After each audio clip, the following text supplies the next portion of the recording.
Bonjour bien-aimé, jeudi mon Colombo. Nous sommes arrivés jeudi et nous sommes en train de se réjouir de la grâce que le Seigneur nous donne. Avec ce beau thème que nous avons commencé la semaine passée, comment les gens peuvent être nos ennemis. Et cette semaine, comment nous, on peut être les ennemis des autres. Nous ne créons pas des ennemis, mais nos comportements peuvent pousser les gens à devenir nos ennemis. Parfois, tu ne le fais pas de ta propre volonté. Mais il y a ce qu'on appelle en anglais blind spot. Il y a des gens qui ont des comportements qu'ils pensent être normaux, mais qui dérangent les autres. Et ça peut créer des ennemis. On appelle ça des blind spots comme dans la conduite. Quand tu conduis dans la voiture, sans miroir, il y a des coins cachés de ta voiture que tu ne peux pas voir. Une voiture qui te coince derrière, qui veut te dépasser, que tu ne vois pas. Et si ton miroir est mal placé, le fait que tu ouvres tout de suite la portière ou que tu cherches à prendre la gauche ou la droite, tu peux cogner le motardiste qui est en train de venir. On appelle ça blind spot, ce que tu ne vois pas. Et dans la vie commune aussi, nous avons des choses que nous ne voyons pas, mais que les autres voient. Tu te réveilles le matin, tu as les choses sur tes yeux, la paille ou la poutre. Il faut que quelqu'un d'autre te dise si tu n'as pas de miroir. Donc ces choses-là les comportements que nous avons peuvent causer les ennemis. Ça peut être ta façon de parler, ça peut être ta façon de te comporter. Il y a des gens qui ont par exemple les problèmes d'odeur, mais ils ne savent pas parce que ton corps est habitué et ton odorat est habitué à cette odeur-là, que pour toi ça devient normal. Mais quand tu arrives quelque part, tu suscites l'inquiétude et tu mets les autres mal à l'aise. Tu deviens l'ennemi du climat qui se trouve sur place. Éphésiens chapitre 4, le verset 29 nous dit « Qu'il ne sorte de votre bouche aucune parole mauvaise, mais s'il y a lieu, quelques bonnes paroles qui servent à l'édification et communiquent une grâce à ceux qui l'entendent. Ah, qu'il ne sorte de votre bouche aucune parole mauvaise, mais s'il y a lieu, des paroles d'édification et qui communiquent une grâce à ceux qui l'entendent. » Moi qui ai eu la grâce de parler ce matin, est-ce que je t'édifie ou je te mets mal à l'aise, ou je t'énerve? Toi qui as la possibilité de parler, comme j'ai prêché avant-hier, est-ce que ce que tu dis bénisse les autres ou tu les maudis? Les églises se vident à cause du jugement.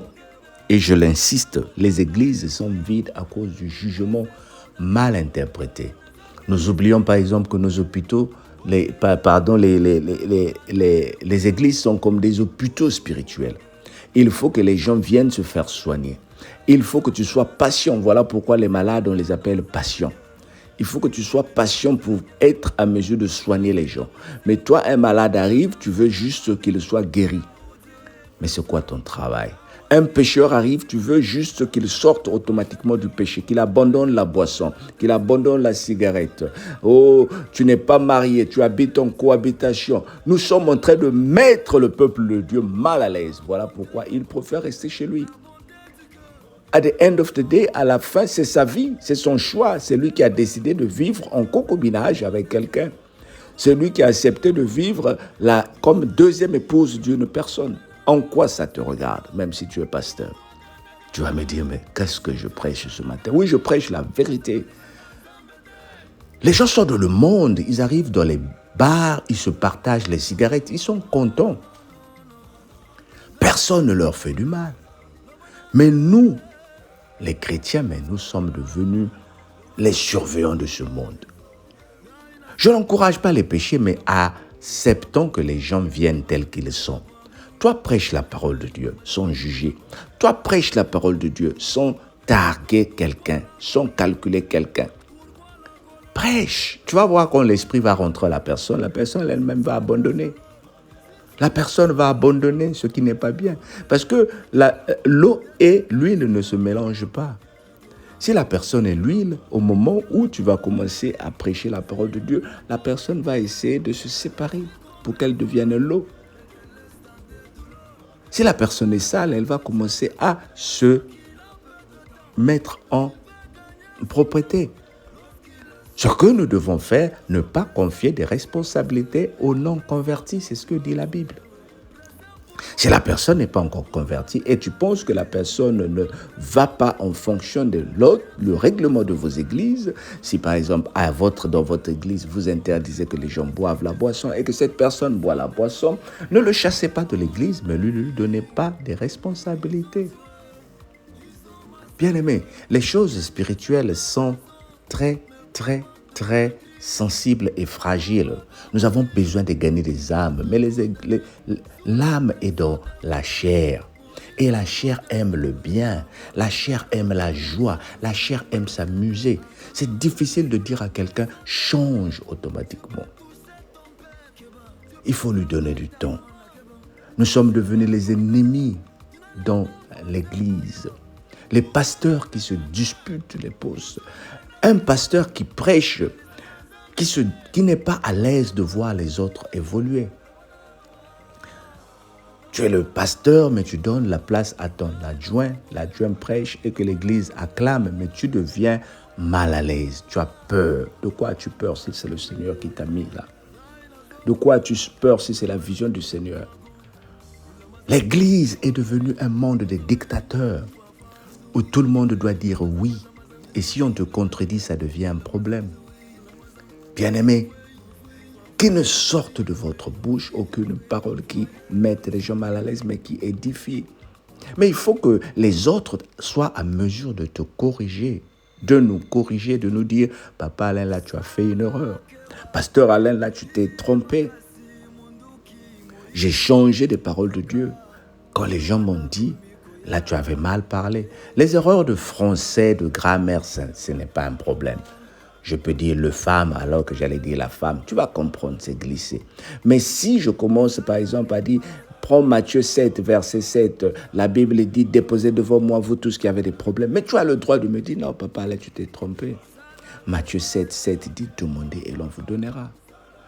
C'est Matthieu 11, 28 qui dit, venez à moi vous tous qui êtes fatigués. Ça c'est normal. Si par exemple, papa allait dire, mais la cellule de prière à la gloire de Dieu, nous allons acheter une maison à Londres qui sera la paroisse de la cellule. Mais ne dis pas oui, parce que papa Alain va se fâcher. Non, raisonne-le, dis-lui non, pasteur. Nous sommes une structure sociale. Nous sommes une structure virtuelle, pardon. Nous sommes sur les réseaux sociaux. Maintenant, l'église que tu vas acheter, c'est pourquoi? Commençons d'abord à créer une église. Si tu veux créer une église à Londres, il faut que Dieu te l'approuve. Il faut que tu aies les membres qui sont à Londres. Mais ne profite pas sur les membres qui sont sur les réseaux sociaux pour commencer à leur dire, nous allons créer la structure à Londres. Les pasteurs qui ne veulent plus travailler, mais qui imposent aux gens d'amener à l'église de l'argent pour qu'ils achètent les voitures et des maisons. Mais si tu penses que tu as des projets d'acheter des maisons, mais va travailler. Sinon, contente-toi de ce que l'église peut te donner. Encore si tu as une église qui a de l'argent. Nous sommes devenus des jaloux des autres. Nous sommes devenus des personnes qui dérangent. Y compris moi-même, je dis non. Nous, les ennemis dans les églises, il y en a plus que le monde de dehors. Un monsieur à qui madame voulait qu'elle aille toujours à l'église. Le monsieur disait, moi je ne viens pas dans vos églises. Mais le jour où il a décidé d'aller à l'église, j'ai déjà donné cet exemple. Son téléphone a sonné pendant que le pasteur prêchait. Mais tout le monde dans l'église a crié sur lui, mais ferme le téléphone, mais c'est quoi? Le monsieur est sorti confus et déçu. Mais quand il est allé dans un bar, il a commencé à boire tellement qu'il était découragé de ce qu'on lui avait dit à l'église. Sa main tremblait de colère. Il a fait tomber le verre et la boisson qui était dans le verre s'était dispersée. Il a taché la chemise d'une personne qui avait une chemise blanche. Il a commencé à trembler. Il dit, mais qu'est-ce qui se passe aujourd'hui? Mais la personne qui avait la chemise blanche avec sa cigarette, elle dit, mais ne t'inquiète pas, ici c'est comme ça. On se salue, on se dispute, mais à la fin, nous partageons une bière. Nous partageons des cigarettes. Nous sommes la famille ici. Et il a dit, j'ai trouvé ma famille. Je me suis resté dans le monde. L'église l'a chassé. Bien-aimé, combien de personnes as-tu chassé dans l'église à cause des paroles que tu sors? Oh, il n'est pas trop tard. Édifions, ramenons les gens dans l'église. Que le Seigneur nous aide au nom de Jésus. Amen. Père éternel, ma bouche est devenue un couteau. Ma bouche est devenue une arme. Oh, taille ma bouche, Seigneur, et change-la au nom de Jésus. Amen. Fais cette prière le matin, à midi et le soir. Dieu va t'aider. Nous devons ramener les faibles dans l'église. On n'a pas besoin des forts dans l'église. Jésus est venu pour les malades. On a besoin des forts dans l'église pour soutenir les faibles. Et si tu te crois fort, alors soutiens ceux qui sont faibles. Que le Seigneur nous aide au nom de Jésus. Amen. Bye bye.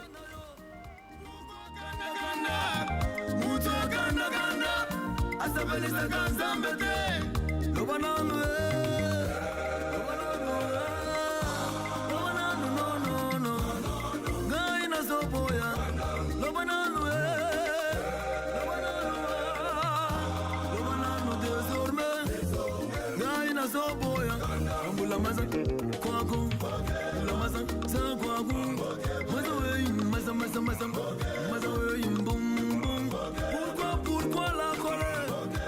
Pourquoi la colère? Pourquoi la colère? Elle est associée à la chaleur. Si tu es son esclave, tu commettras des dégâts irréparables qui te rendront misérable. Lorsque la colère arrive, si elle n'est pas maîtrisée, elle agit comme un voleur et te laisse dans des douleurs. Le voleur est dans le diable, sachant qu'il a peu de temps. Il veut gagner son temps lorsqu'il est sur le champ. Toujours pressé. Il a pressé pour tuer, pressé pour voler, pour anéantir. Sous la pression des colères, Caïn tua son frère. La colère de l'homme n'accomplit pas la justice. Sous la pression des colères, Siméon et Lévi, ils ont tué, ils ont massacré. Bien qu'ils avaient raison, mais par manque de maîtrise, Jacob avait maudit, il avait condamné. Sous la pression des colères, Moïse a contesté, il a raté la chance d'accéder à Canaan. Sous la pression des colères, tu peux toucher ton père, tu peux frapper ta maman, tu seras condamné. Tu n'as rien forcé, pourquoi Gana? Asabeli Saganza